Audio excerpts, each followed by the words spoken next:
Good morning, good morning, good morning. Y'all have joined us for another episode of the Reach Podcast. And I'm happy to have my man, my partner here today, Mr. Roy Dillard. This is the 10th episode of the Reach Podcast. So I want to say I appreciate everybody for rocking with me and being part of these episodes that I've had here in the past and giving me an opportunity to talk about the things that are near and dear to my heart. This morning, like I said, I have my partner here. I'm going to let him introduce himself and talk about the things he have going on. So let him know who you are, man. Well, first of all, before I let them know who I am, yes, sir. I want to congratulate you on the podcast, your 10th one. You're doing some great things, man. Keep up the great work. Appreciate it, bro.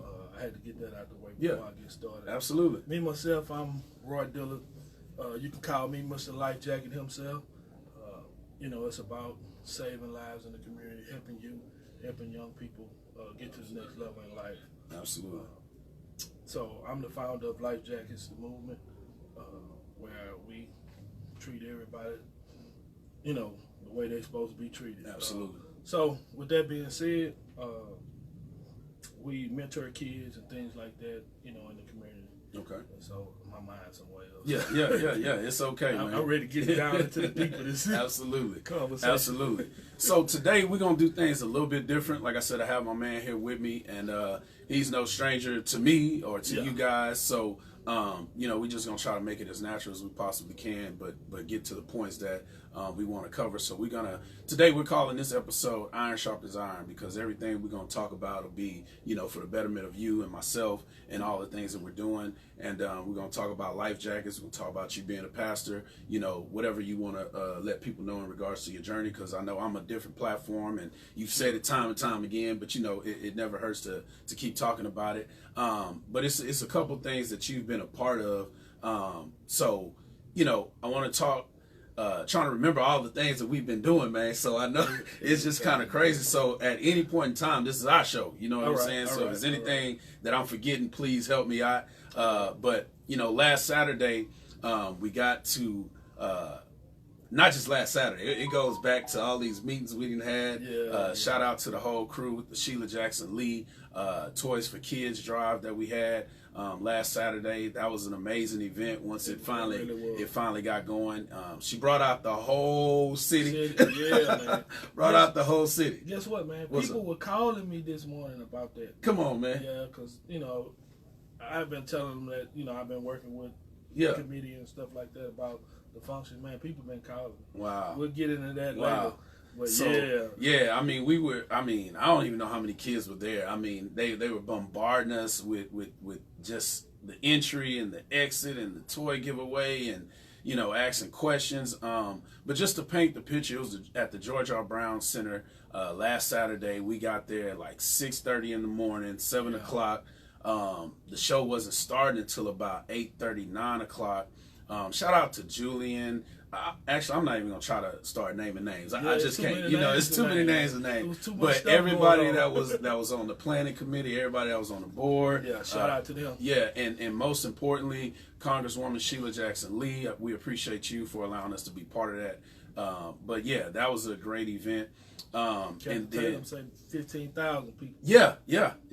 So I mean, it was a lot. It was a lot. Unbelievable to see that turnout and that response to the event, and us knowing the backside of everything. I mean, everything went off without a hitch. I mean, what was your experiences? I didn't really get a chance to see what you had posted. Man, I didn't even post nothing, man. Really? I was so caught up in going through everything. I didn't take no pictures. Yeah. We didn't even take a picture. Yeah, I took a few. I took a few. But I'm saying, me and you didn't. Oh, yes. All the pictures I did, I walked up on Mika, and she was like, hey, take a picture. And her and Mama was right there. There go Mama right there. And that was the only time Shout out to Sis, Mama P, and I'm gonna get on Miss Michelle. I ran across Michelle. She's like, where you been? I've been working. I mean, cause it was so much stuff to do, you get lost. I think when you said I'm finna go find Miss Karen about the buses, I ain't see you no more about 2 hours.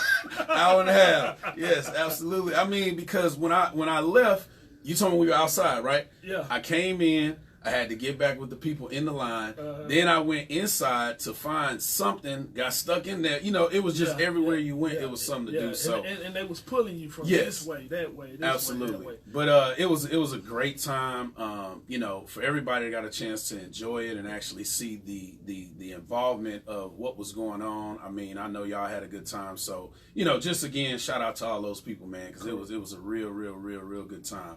And, God bless all those kids, the less fortunate people, you know what I'm saying? Right. That's what it was all about. And again, shout out to Sheila Jackson Lee, because she was there until the end. You know what I'm saying? When we rolling them the barriers, putting them up, she was still there. I think I seen her call leave a little bit before we left. Just a little bit before we left. Yeah, that's what I'm saying. I mean, she was there. She was in there. So, shout out to everybody. I'm not even going to try to mention names. Like I said, I'm not going to put myself in that position. So, appreciate everybody for that.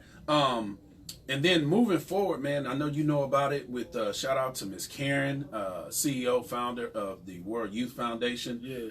We have this deal going on, and me and her talked yesterday, and we're trying to set a new initiative with this and actually make it a little bit more impactful than what it has been in the past. And myself, I'm actually the front runner, of it now. And so Monday, Tuesday, Wednesday, and Friday, I'm out and about early in the morning, going to pick up food from Whole Foods on South Rice. Whole Foods in the Galleria area, Auntie Annie's Pretzels in the Galleria, right, and then El Pollo on South Rice. And then also, I'm pretty sure it's okay to announce this, but we've now gotten 2 Chipotles that have adopted the program as well. So for anybody who's listening in, please, if you're available anytime during the week except Thursdays, inbox me, call me, email me, and let me know if you want to be someone who's able to go and pick up foods. If you have somebody who can receive those foods, you're free to do the right thing with the food. Right, I ain't gonna say whatever, but you're free to do the right thing with the foods. I mean, shout out to the Oval School, Cosmetology School. Shout out to Aisha. With HISD, I just did a luncheon for them, and put together like a whole meal, chicken, chopped chicken, rice, waters, and some of the drinks that we had left over from that pitch think tank. Put one together for me. Okay, we can talk about it. You already know. Come out there and report. Okay, we can do it. Hey, I'm not tripping, man. As long as it's helping out the people, that's what it's all about for me. But yeah, so this Joy of Giving, we're looking for people to come out and volunteer their time, because right now I'm doing it, pretty much solo. I get different people to help me out here and there, and it's just, I thank God for my schedule to be able to allow me to do that right now, you know what I'm saying? But it's getting to a point where it's time to expand, and we're going to generate different opportunities for people to be able to give back and bless the Joy of Giving, JOG, job, because, it's huge, it's not as big as we want it to be right now, but it's a huge initiative that we're trying to start up. And it's gonna get bigger. It's gonna get bigger. Absolutely. More people get involved, especially with the World Youth, man. Yeah. Before you know it, we're gonna need a pantry. So Absolutely. We're gonna have to really talk about Absolutely. Karen about the things we're gonna need. She told me last night. Yeah, she told me last night. So it's some offline things that I'm working on right now. And then this week, I have to shout out to people in the Houston Mayor's office. Shout out to Sylvester Turner. He won the runoff. Yes. So salute to him. And I have a connection with some folks there in the mayor's office. And so this past Tuesday, they allowed our kids, man, from the chess club to go do some shopping. They got $300 a piece with James Harden. And he showed up. We talked about it, so that was the event. I had some went on Sunday. They got to shop with Gerald Green and I forget the other guy's name, a couple of Rockets players. And then on Tuesday, it was from ages 5 to 10, and that was the age I was asking you about. And so, and I didn't know. It was very secretive. They didn't want nobody to know nothing. But shout out to all my people who had the opportunity to go and do that. Me and Landon stayed home. My man was sick, man, and I did all this because of him, you know what I'm saying? But he didn't get a chance to do it. He was at home not feeling too well and a couple other little complications, but he didn't even know, and I was looking at my phone and he was like, man, is that James Harden? I'm like, yeah, that's him. He's like, is that real? Is that right now? Yeah. So, you know, I just played it off with him, you know. Hey, man, I'm going to tell you like this, bro. I think they need to get with us because we on the planning committee. James Harden need to get with us so we can plan him a parade. Absolutely. Just like Sheila Jackson Lee. Absolutely. Hey, and we can bless everybody in the city. Absolutely, man. Hey, and, you know, it's in the making, I guess I should say. Yeah. But I guess that's a good segue, man. Let's talk about, you know, the fact that they can look forward to our next initiative, which is the Father's Day walk. You know what I'm saying? Yeah. You know, I'm throwing it out there kind of early, but me and my man here, we're planning something to be really big, and we want everybody to be involved, but it's mainly, as you know, it's Dad Chronicles / Life Jackets / World Youth Foundation. We're going to be the heads of this walk, and it's going to be amazing. And it was my dream to have something big, like a front stage fundraiser. You know, we're gonna plan it and put it together. So y'all stay locked with us on that, man. But I'm gonna stop talking, man. I'm gonna let you have the floor because I know some things you want to talk about, and just in respect of the time. I'm in line with you with the World Youth Foundation. I kind of sent a lot of stuff around what's going on with us working together, and I just want to give you congratulations as always. Absolutely, man. It's a blessing to work with brothers with the like-minded. Yeah.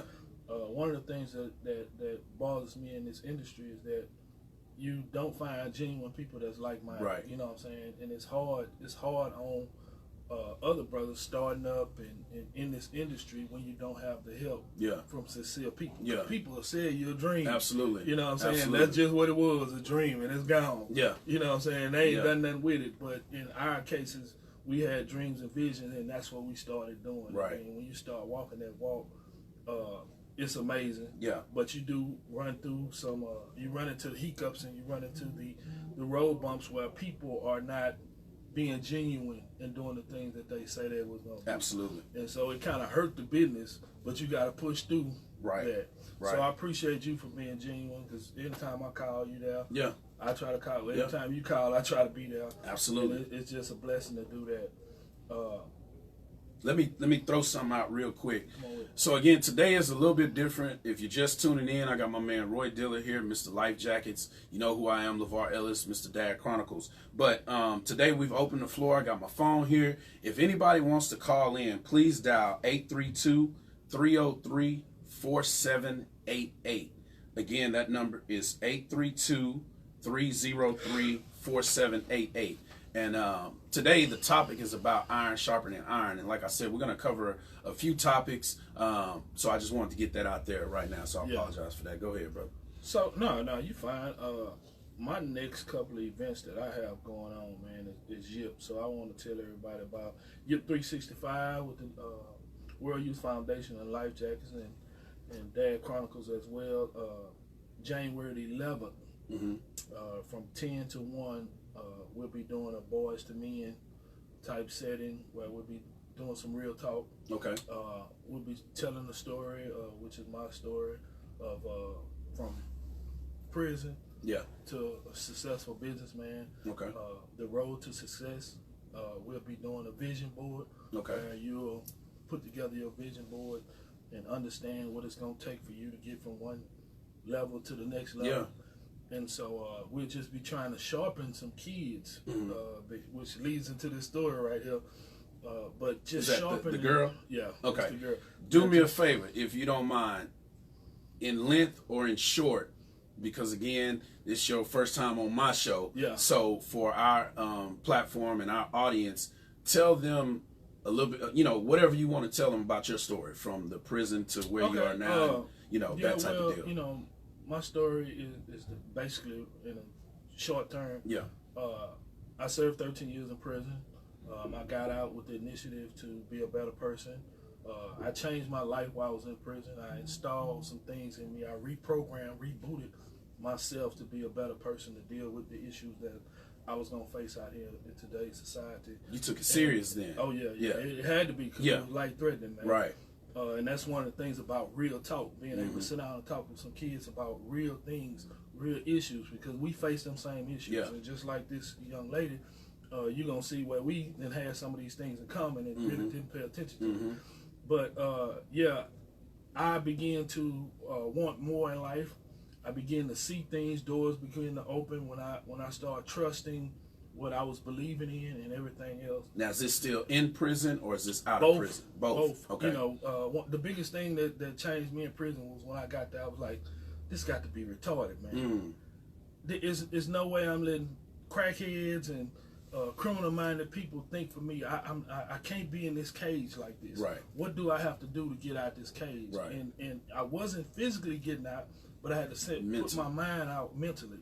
And with that, it came education. So I began to educate myself. So for the benefit of those that are again listening and watching, was there a process? Did it happen overnight? What can you remember about your change? It was a process, man. It was me understanding that this wasn't my best. Okay. This situation that I was in, I wasn't finna let it take the best of me, and then I wasn't about to allow what was going on to change who I was. So I think God set me down for a reason. Okay. So whatever I went through, it had to be His purpose, right, and His plan, because my plan was to do something else, which I was doing, right, selling drugs and being a minister to society, yeah, right. But God seen my heart, and then He sat me in a position where I can see my own heart, and then but He had to show me other people just like me, or worse, to make me say, man, I ain't this retarded, because it's some crazy stuff that goes. It's just a whole nother world, man. Yeah. And then when you get in that position, you like, man, I know I got to be smarter than this. And so it made me say, you know what? I'm not allowing anybody to think for me. Okay. That's strong. And it's just, I want who's ever watching, whoever needs it, to get that part. You know what I'm saying? That they have to actually be intentional, you know, about their change and take it very, very seriously. Because, you got to take it seriously. I forget the word they call it, when you come out and you're getting reassociated with society, that process is either going to work for you or it's not. You know, it can be a launch forward or a relapse backward, you know, because I do know about that, and, you know, I'm fully aware of, you know, different individuals that are in my life. I'm not going to go into that too much, but you see different things, you know, and I have a younger brother, you know, I'll just speak from my own experience. My younger brother, he did 10 years, you know, he came home and I set him all the way up, and 6 months later he was back in jail, you know what I'm saying? And I'm just like, man, you know, we've talked about, you know, a different individual who's gotten out, and my kinfolk, I hope he's watching, and you know, the process that it takes to actually make those changes and stick to them, you know, so yeah, I hope somebody learns from that, you know what I'm saying? It's a blessing from God. Yeah.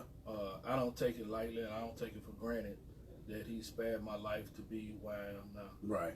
I've been all around the country, and that's part of the success of doing what's right. Yeah. You see what I'm saying? And then also not allowing the negativity around me for me to fall back in it. Okay. You see what I'm saying? Yeah. So you got. Hey, Miss Raynice, not to cut you off, Roy, but hey, Miss Raynice Edwards, you know, our global CEO, recruiter for the World Youth Foundation. Yeah. She's just saying, hey, LeVar, so I just want to speak to her. We just got through talking about WYF, so we appreciate you and everything that you do for the organization.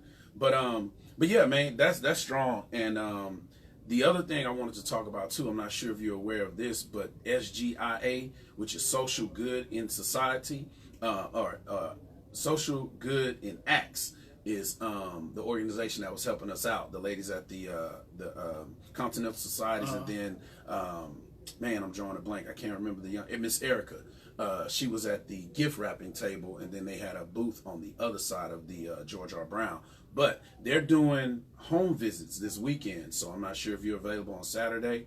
Shout out to Miss Erica and that whole organization. They're going to be doing some home visits and giving away gifts to families and stuff like that on Saturday. Oh, so wow. Yeah, that's something she made me aware of, and I plan on being a part of that. But let's get into this letter, man. So, or was there anything else that you wanted to share? So yesterday, and I forget at this point, somebody sent me this, and you know how you get the chain letters, and you know you don't really read them, and you know it just gets kind of old. And so yesterday, I was looking at this letter and I started reading it, and for those who don't know or may not know, my oldest kid is a 19-year-old girl. You know, and I seen so much of her in this letter, man, that it was just like, we've had good times, we've had our bad times, you know, we've had it to where we don't talk, and, you know, she's at that point in life where she's going through what she's going through, you know, and so you try as a parent to always give them what they need, you know, and I'm at a place where I'm like, man, I know I've done everything I need to do, but sometimes you got to do a little bit more, is my point. And so, again, if anybody wants to call in on this topic, again, that number is 832-303-4788. 832-303-4788. But we're getting ready to talk about this letter, and you have it pulled up. So it was about the 15-year-old girl who wrote a suicide note to her parents. And it's a long letter, and I sent it out to, you know, however many people I sent it out to yesterday, and it's shocking because, again, I don't normally read those type of things when I get them. You skim through them, but I literally read the whole thing, and I read the questions at the bottom, and I was like, we got to talk about this. You know what I'm saying? Because it hits home for me. It's going to save somebody's life. And that's what she wanted to do with that letter, man. You know, and I'm studying reading it like, man, I hope this little girl made it. You know what I'm saying? But I already know from the beginning, it's a suicide note. You know what I'm saying? But I'm reading it, and there was, the way she was talking, it was like there was a glimmer of hope. And then at the end, she was like, man, by the time you read this, I'm going to be long gone. You know what I'm saying? And so if you're in my Facebook group of people who received this letter yesterday, then you know what I'm talking about. But trying to get back to it here. It's the young lady, I don't even know if they put her name in here. But go ahead, Roy. I'll let you talk on what you want to talk on. I actually, I only read it because you sent it to me. Right? And so I knew it was something that you wanted me to get out of this letter. So I went on and read it. And like, just like you, I done read so many of them, so I don't get caught up in it. But one of the things that, you know, I identified with right off the bat was something that I had to identify with in prison, which was understanding identity, right? So what we don't know about our teenagers is that they go through identity stages. And those stages are stages of development. You know, these are things that I was taught in psychology when I was in prison, right? And so it opened my eyes to, man, it's a book with everything that we go through in life in it, from the time you're born to the time you die. And it's called the development of a lifespan. But you don't learn this until you get to college. And so I'm like, man, so this is what I was going through. The puberty and all this old type of stuff. I was going through identity stages. Where I need to identify with, from how to be a boy to a man, a young adult. You understand what I'm saying? But my parents couldn't see that. Because my parents wasn't well educated. And then, you know, I had a stepfather, but, you know, at this age, he can't tell me nothing. You see what I'm saying? So it wasn't somebody that I trusted. You see what I'm saying? And so when we lose that trust in our male or female, we begin to search outside. And then we start identifying with what's going on in the streets. And that's why girls get turned out in these streets. They leave home. They do all this old stuff. Which she got turned out in the home. That's the thing that tripped me out. By uncle, family member. Exactly, which is either had to be the mother's brother or the father's brother. You see what I'm saying? But he seen the weakness in her and took advantage of her. And so as I was reading the story, I'm like, man, I got to tell somebody else the story, right? And what I'm going to do, I'm going to go ahead and read this as fast as I can for our viewers and our listeners, because we want you guys to be in tune with what we're talking about.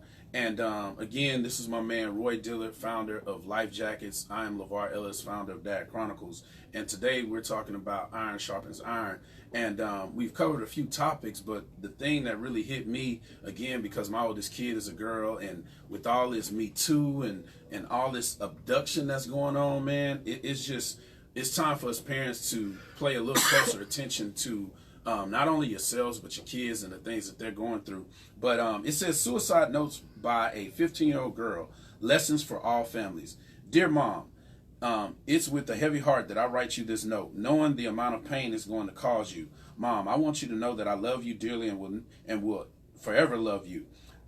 If I am given the opportunity to live again, I will still choose you as a mom, and our family will still be my place of birth. But unfortunately, I know that there is not going to be any such opportunity. Mom, I didn't want this. I didn't want to do this, but I am compelled by circumstances beyond my control to take the plunge. Man, let me keep going.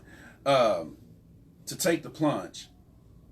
I tried my best to pull through, but my best was not good enough. I battled alone for about 13 months now until my strength failed me. You and Dad couldn't decipher what I was going through, and maybe I should blame you for that.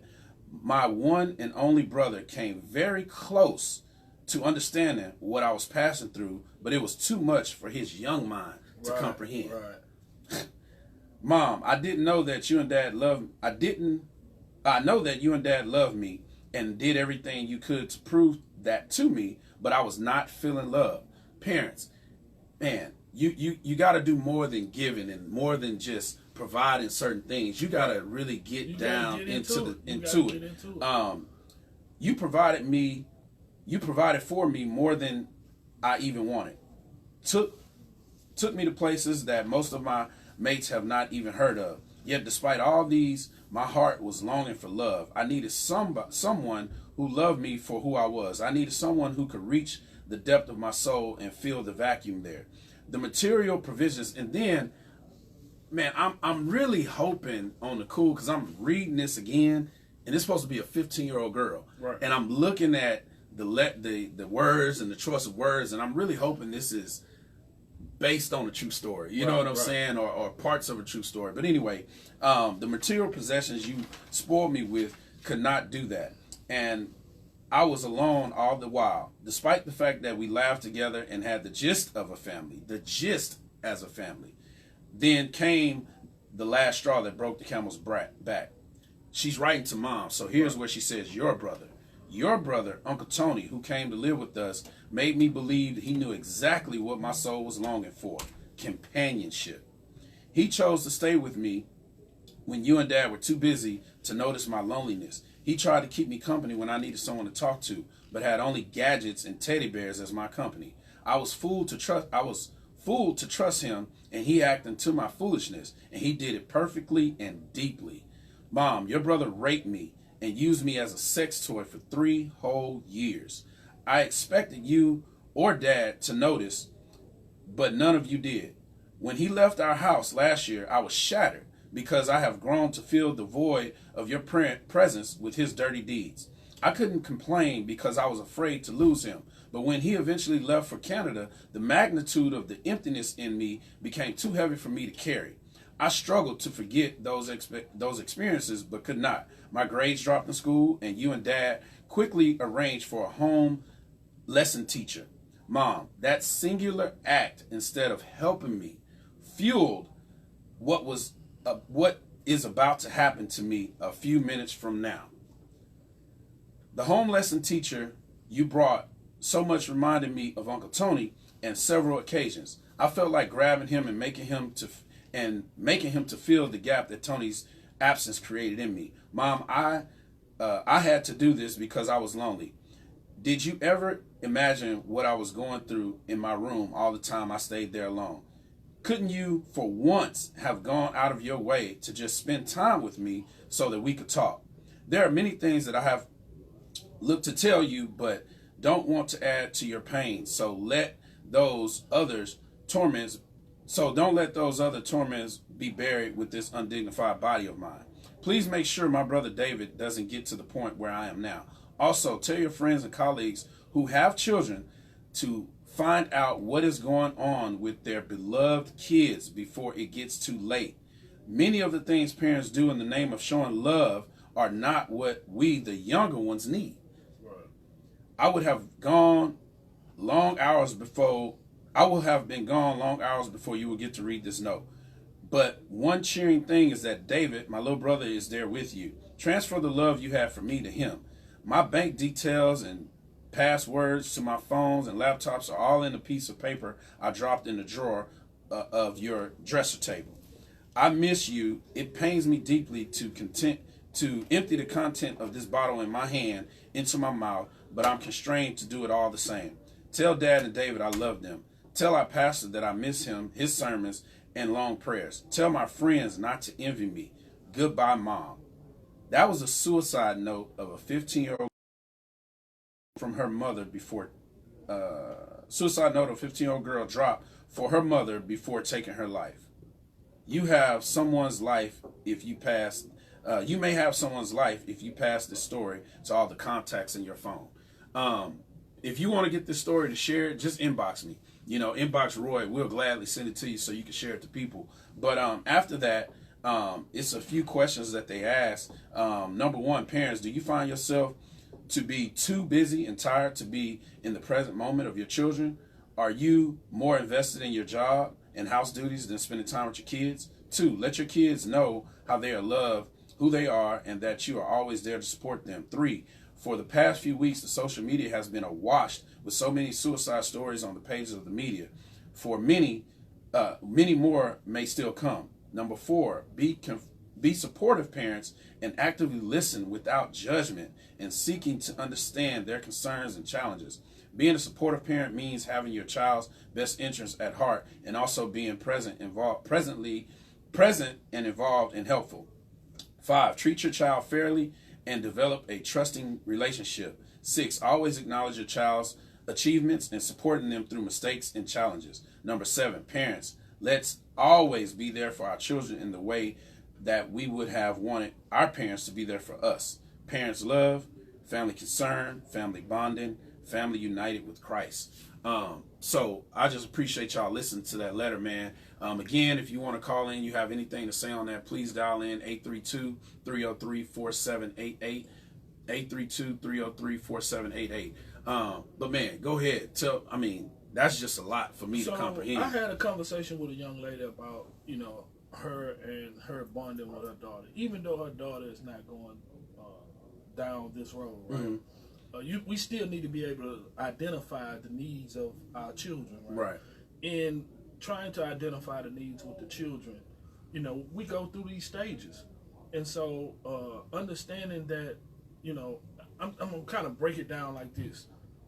My cousin her daughter was having issues with my aunt. Mm-hmm. So my aunt said, you need to talk to her because she's doing this and doing that. She's playing in my makeup. She stealing this and doing that, right?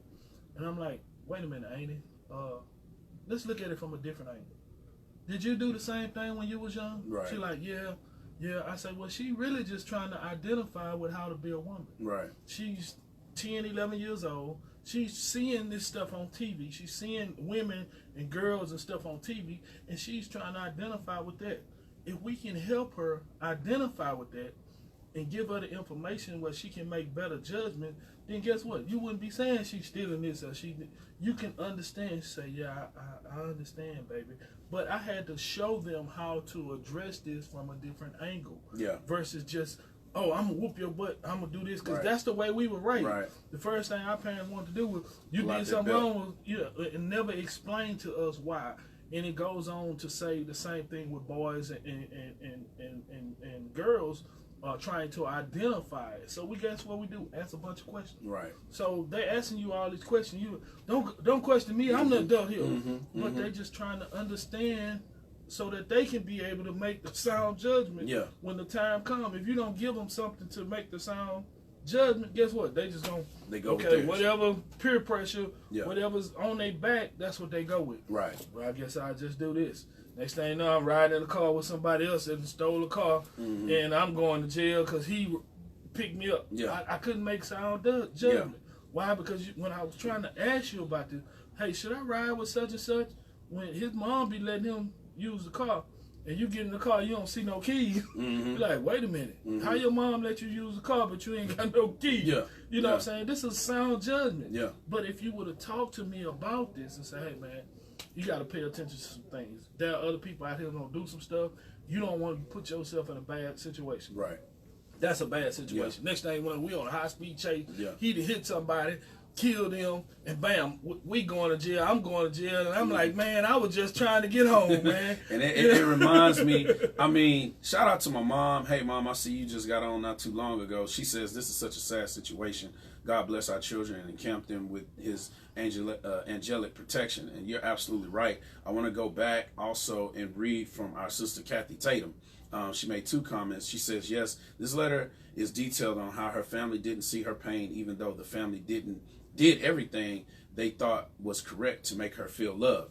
And again, that's kind of something I want to get into. And then as I was reading, she said she was molested by a family member, and even though she knew the molestation was wrong from her uncle, now she is yearning for the love and missing an adult relationship. You know what I'm saying? And that's the thing that just infuriates me, is that these grown men, and I'm gonna just say and women, because us as men, you know, we get molested as well, and you know, you taking advantage of a young kid's mind. Right. You know what I'm saying? And you're destroying them.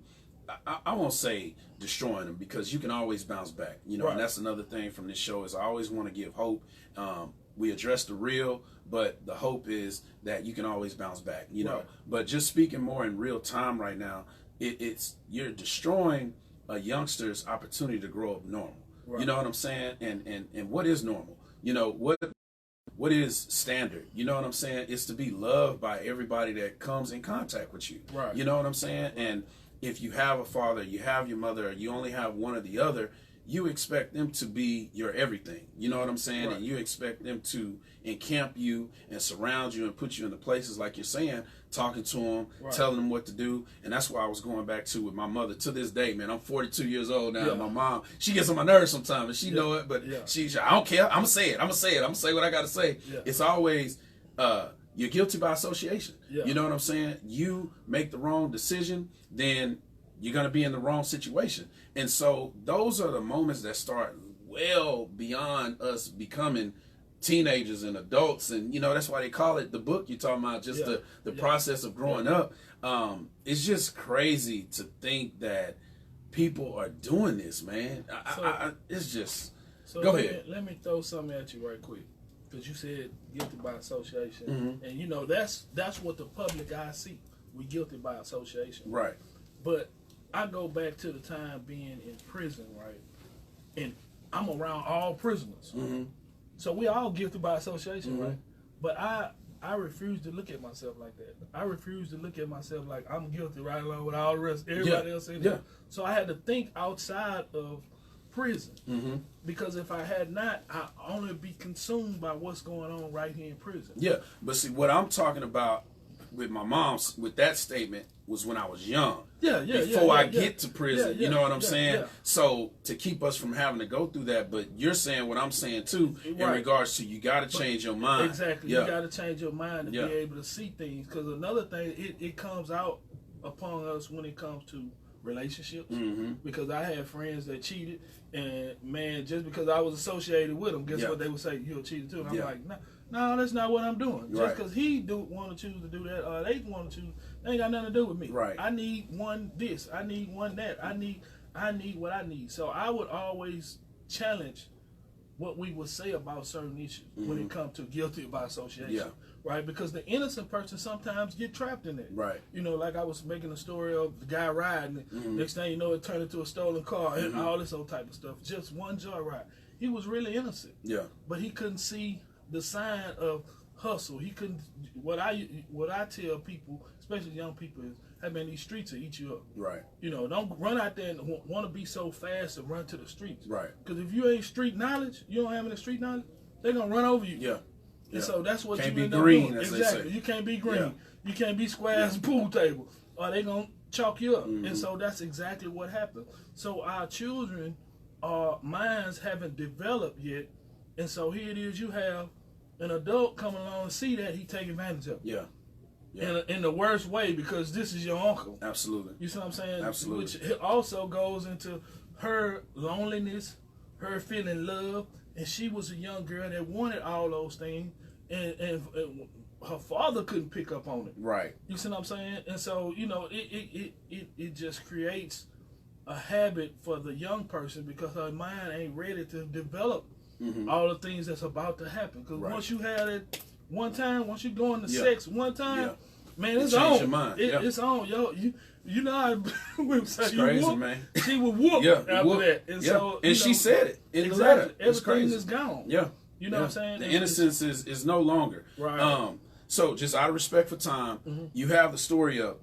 Cover one of the questions that you would like to reread and just talk about, and I'm gonna cover another one, and then we're gonna move to something else, try to get everything in. Let me see which one. I don't really know. I just pick one. Let your children know they are loved for who they are, and that they always. And that you're always there to support them. You're always there to support them. Yeah. I don't want that. Well, we need to show our children love in all areas.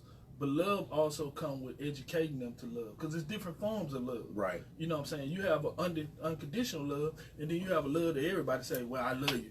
I love you too, bro. You know what I'm saying? So understanding what somebody going to do for you for the rest of your life versus somebody just saying, hey, man, I love you. Yeah. It's just a saying. Yeah. You know what I'm saying? So on the different forms of love, I would just say, as your child, you have to have that unconditional love, meaning that I'm willing to go. One thing I just tell my sister about her daughter. Hey, man, that's your daughter. If you love her, you're going to go do whatever you need to do for her. Absolutely. Whatever it is. Absolutely. You know, that means go to jail for her if that's what you want to do to help her. Yeah. You see what I'm saying? And that's what love is. Yeah. When I'm going to bend over backwards, regardless of what's going on, to help you to get to the next stage in your life. Yeah. So I would say that to any parent, man, pay attention to your child. Go beyond the call of duty for them, because that's what you're supposed to do as a parent. Yeah. That's exactly That's as a protector. You're supposed to protect them from all this other stuff, because they have no knowledge of anything outside of what we're teaching them in school. Right. And so everything else that's supposed to help them, I'm supposed to get that from you. Yeah. Yeah. My next stage. And that's where and I'm not even gonna cover my question.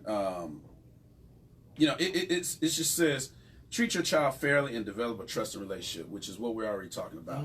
Because having a trusting relationship means that they can come to you about anything and know that they can come to you freely. Right. And this touches me because, again, I hope my child is watching, Armani.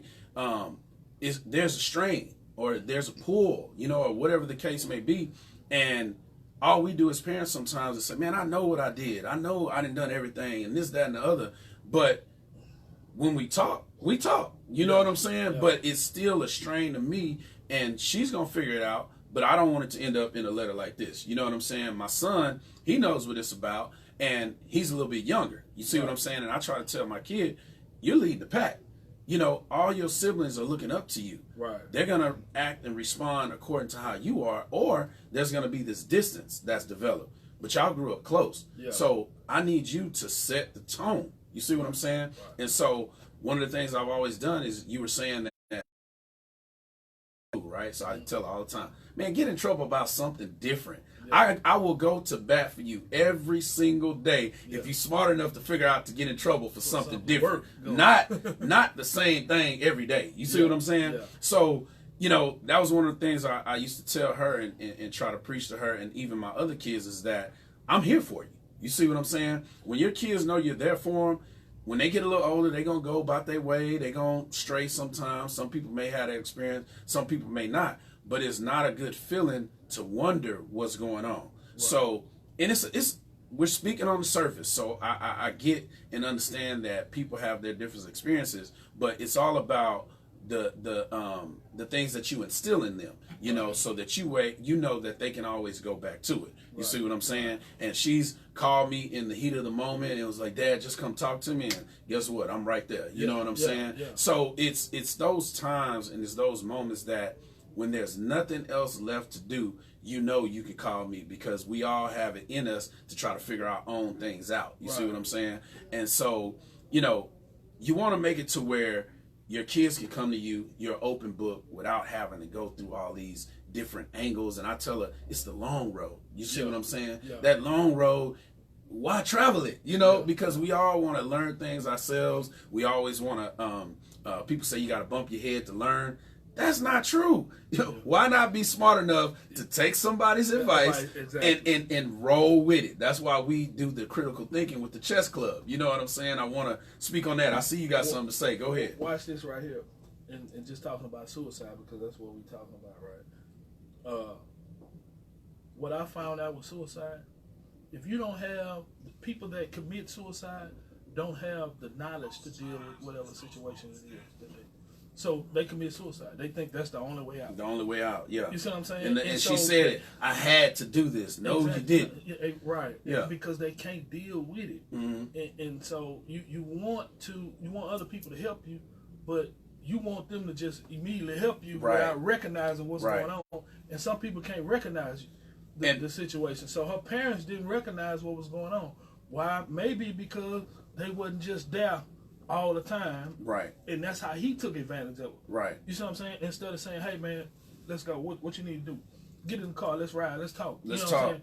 Look like something on your mind. You should be able to tell what's going on. You know, I don't think you're being straight up with daddy. Mm-hmm. You know, sometimes you got to push people to that other level because kids are kids. Mm-hmm. And so they can be manipulative. Yeah. You know what I'm saying? So you got to say, hey, you got to be able to combat that. And to talk about the things we talk about, I always try to give some knowledge. I'm gonna give them and Dr. Rashida, Dr. Rashida Perrine, who's been part of Chess Club, she's in the past told me, she's actually in this building. Right. I got to go say hello to you. I hope you're watching or seeing it or getting connected. But I'm going to give people your number. But she's a doctor who, anybody who has a kid who you're not connected with, if the kid just wants the treatment, but she really believes in holistic holistic therapy, which means that the whole family needs to take part in it. But Dr. Rashida Perrine, her number is 504-782-3388. 504-782-3388. And just call her. I want to give the opportunity for you guys to have someone to call to, and she's here on the southeast, southwest side of town. We're here off of 610 and Main. She's in this building here, the 2626 building. And then I have our A-Leaf connection, who is the young lady that we met, Dr.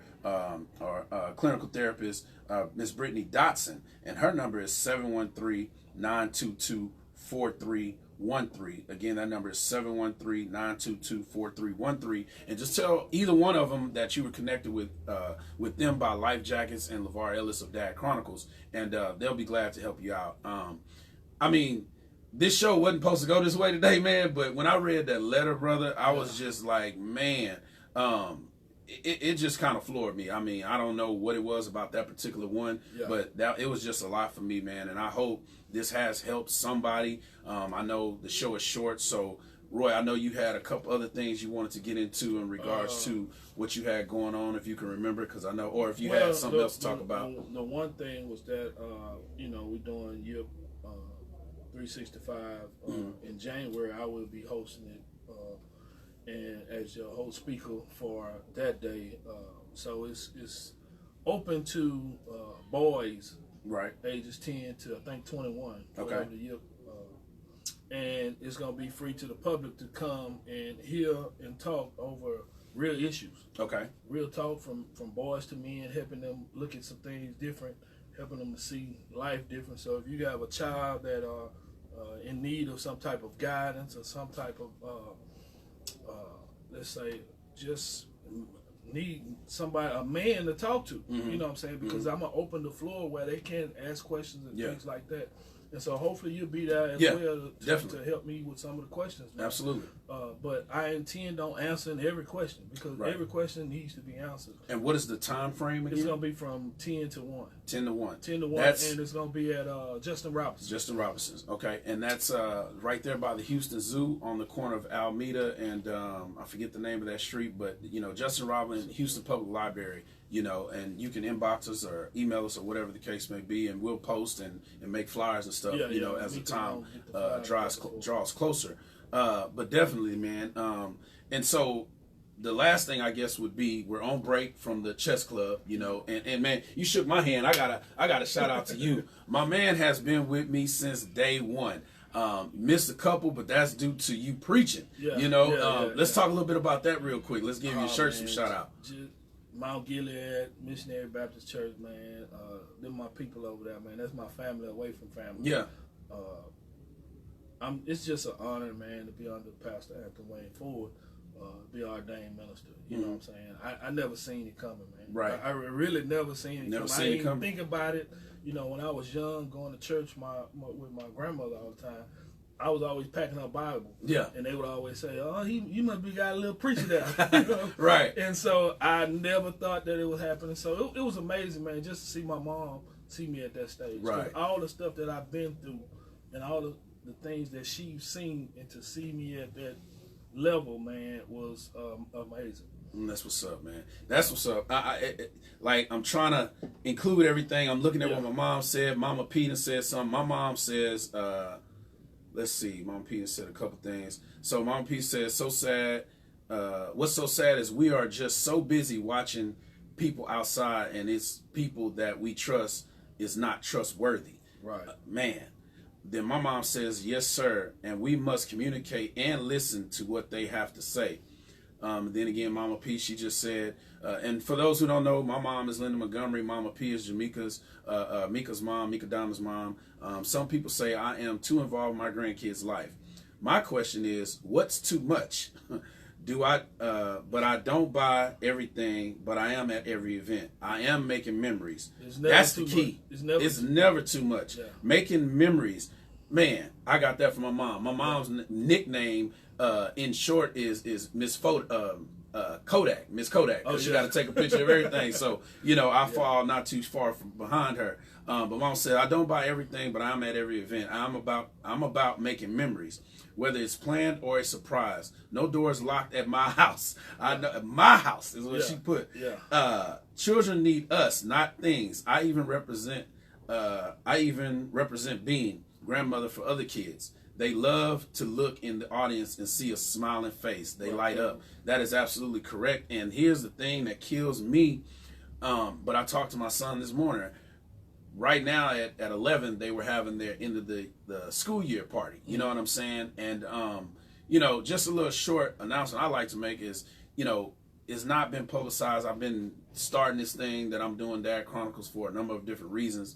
But if you're watching, Carla, I just want to say shout out to you, which is my son's mother, because we've kind of, buried the hatchet, so to speak. You know what I'm saying? We've been trying and going through different things, but she's representing me and him today at the party. So, I want to say shout out to you, shout out to my son, Landon. He knows I love him and wish I could be there, but today this was just a little bit bigger. Yeah. And you have to be able to sacrifice sometime. Right. That's the last thing I wanted to talk about, is that sacrifice of being there or not being there. And I challenge the moms to call in, because they really chiming in right now. Yeah. Mama P or my mama, one of y'all call in if you can. But I think my mom's getting ready for work. Not sure what Mama P is doing. I know she said she had to get prepared for after school duties. But the sacrifice, man. Having kids and having to work and having to miss this, that, and the other, or telling your job that you can't be there, you know what I'm saying? Right. And actually going to be there for your kids. That's one of the biggest battles that, I've had to have in the past, that I make sacrifices for doing now. And shout out to those parents who find the time and find the value in their kids versus everything else that they're doing. You see what I'm saying? So, what would you have to say towards that in regards to sacrifice? Sacrifice. Well, the first thing I'm going to say is sacrifice a life jacket. Mm-hmm. Most of us can't swim. Yeah. So you find out that most of us can't swim, and a life jacket is what will save your life. Absolutely. So I would say, even for Christmas, every parent, buy your child a life jacket. Mm-hmm. At least you are giving them something that can prevent a death. Yep. And then you getting them used to using and wearing this thing that will save them. Mm-hmm. So, along with sacrificing, I need people to sacrifice and donate life jackets. So, because the YIP program, we going out and pass out life jacket, man. I had a great opportunity to do that for my birthday. Mm-hmm. That was part of my birthday plan, which was to sacrifice and give away life jackets to prevent drownings. So, we had some children drown last year, and I'm like, man, we shouldn't be having kids drown while we sitting here watching them. Yeah. You know what I'm saying? If they had on a life jacket, we probably could have saved them. Right. And so it just made me take deaths, it made me take on something totally different. So that's what my sacrifice has been. Yeah. Just being able to sacrifice in every way that's possible. Right now, I'm not at work. Yeah. I'm sacrificing. Yeah. You know what I'm saying? When I leave here, I'm going back to work. After that, I'll probably be sacrificing to do somebody else, Right. to help somebody Right. else. Because some young lady called me saying she had 3 kids, need some gifts. Yeah. Man, And that's the other thing. That's a sacrifice. Yeah, that's the other thing that you know, I'm not just sitting here every week doing this show.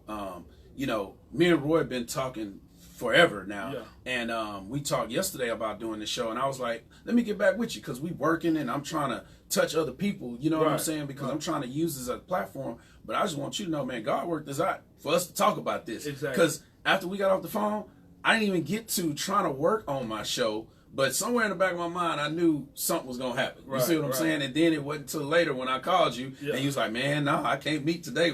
I'm still at work, you know. But it's just the guidance and the Holy Spirit that allows us to be able to do the things that we're doing. Man, you sure and you ain't a preacher? Hey, no. But I was going to say that, too. It's funny how you say you got a little preacher in you, you know what I'm saying? But it's just natural for us to come together, man. But they used to say that, and I guess I was going to say it at this time, is that I try to think beyond the moment, and I wouldn't be surprised if I came up under you or, you know, somewhere down the line some type of preacher came about. Because I joke with people, it's leadership, man. Leadership.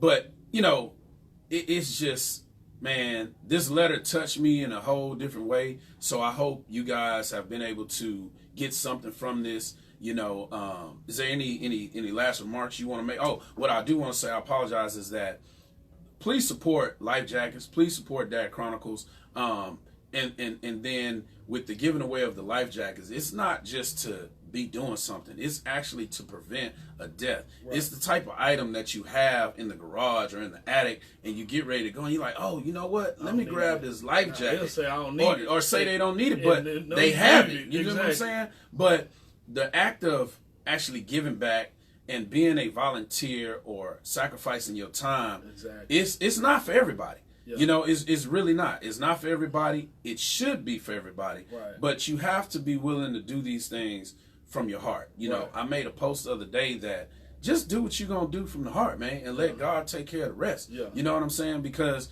you know, and shout out to my man Nice up in here. We had a conversation last week, and when I tell you my eyes have been open in a whole new arena over the last week or so, man. Won't he do it, man? It's just look out for Dad Chronicles, look out for Life Jackets, look out for GMT Radio as a station, you know, all the growth that we're going to be doing up here. And, you know, just share, like, subscribe. How can they find you, Roy? That's what I want people to know. Life Jackets 101. Basically, you know, when you take college courses, you started with 101. So that's how Life Jacket 101 came into. Okay. So it's lifejackets101.com. I'm all over the internet, social media. You look me up, Roy Dillard. Yeah. Life Jacket the movement. I don't do Instagram too. I don't know how to he work needs, that. He needs a social media assistant. Actually, I need an intern. Yes. I just finished telling one of my young cousins the same thing. Hey, man, I have a non-profit. Right. Where you could get letters and things that you need. Community service hours. I just need people that will have like mind and wants to understand how can they use the platform and grow. Yeah. And grow with the platform. You know what I'm saying? Just like what we do with you. Yeah. It's the same thing. Use the platform, man. Yeah. And so shout out to Miss Karen, man. Yeah. I have to say. And you know, I think both of our movement, well, you're 501c3, and I'm about to cross that stage here in about a month or so. But my movement is what and what. You know, we're here to help our young men, of course the young ladies, but our focus is all about the young men and the fathers, man. You know, we need our men to step up. You'd be surprised how many women do the things that the men should be doing. You see what I'm saying? And maybe we're looking in the wrong area. Some people say, that's men doing things, but it's not to the capacity that it should be. Well, one of the issues real fast is that we have more women than men. Yeah, I was about to say that. Being outnumbered, I was about to say that. But still at our events, that's not what we're seeing there. Bring them and drop them. Bring them and drop them. But the chess club. So we're gonna start back up the first Sunday. I don't have my calendar up. The first Sunday in January. 2020. Y'all can look for some amazing things. Y'all can connect with me and Mr. Roy Dillard. That's the 5th. The 5th, yes. January 5th will be the first meeting of the Dad Chronicles / Life Jackets Chess Club. You can find me on Instagram with the Reach Podcast or Dad Chronicles, and it's Lee to You is my personal page. Our emails is dadchronicles@gmail.com. The Reach Podcast radio show at gmail.com. So we appreciate y'all tuning in, man. We couldn't cover everything that we wanted to cover, but I hope everything that we talked about today has either inspired you and ignited you or helped you in some shape, form, or fashion to where you can go and make a difference. And just remember the joy of giving. So if you're in need of food, you're in need of any type of goods and services, just let me know. But just stay connected, man. Stay connected. Y'all have a blessed week. Have a Merry Christmas. You know, any people you want to shout out to? Not really, man. Shout out to everybody in the world, everybody that know me, everybody that want to know us. Absolutely, absolutely. But again, thank y'all, man. You've reached another episode of the Reach Podcast, where every episode reaches beyond the ears of the listeners. Appreciate y'all. Thank you. Yeah.